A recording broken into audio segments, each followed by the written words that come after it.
v informativni oddaji. Današnja tema je, kam gre denar od davkov. Ljudje se velikokrat pritožujejo zaradi davkov.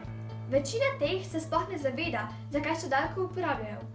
Zaradi tega bomo v tej oddaji obrazložili, zakaj se davki uporabljajo in kam gre denar od pobranih davkov. Najprej, kaj je sploh davek? Lahko bi rekli, da je davek finančna ali drugačna obremenitev davkoplačevalca. Državljan ob vsakem nakupu ali zaslužku plača določen del cene ali zasluženega denarja državi. Zaradi tega je davek glavna in osnovna oblika državnih prihodkov. Davki nimajo neke direktne protidajatve državljanu. To pomeni, da potrošnik nima nobenega direktnega benefita od davkov.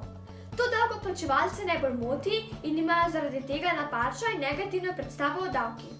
Med drugim je namen te oddaje, da pokažemo, da je trditev napačna. Denar zbran od davkov se zbira v davčnem sistemu. Od tod naprej se potem razdeli za različne porabe. Največ denarja, in to kar 25%, gre za pokojnine državljanov Republike Slovenije. To je razumljivo, saj je v Sloveniji okoli 300.000 upokojencev. Naslednjih 50% davkoplačevalskega denarja gre za socialno varnost. Približno 14% denarja gre za zdravstvo in naslednjih 13% za izobraževanje. Preostali denar se porazdeli med šport, gospodarske dejavnosti, vojsko, kulturo in tako dalje. Vse te naštete stvari bi bile brez davkov nemogoče. Zaradi tega lahko rečemo, da so davki nujno potrebni za življenje. V državi brez davkov bi bila totalna katastrofa. Za primer bi lahko vzeli Združene države Amerike. V tej severnoameriški državi davčni sistem ne pokriva šolstva in zdravstva. Zaradi tega je v tej državi veliko ljudi brez zdravstvenega zavarovanja, veliko jih nima možnosti pridobiti ustrezne izobrazbe. To velikemu številu ljudi onemogoči življenje, ki si bi ga lahko zaslužili. Zaradi tega so davki tako pomembni. Višina davkov tudi variira glede na določen izdelek. Temu se reče davčna stopnja.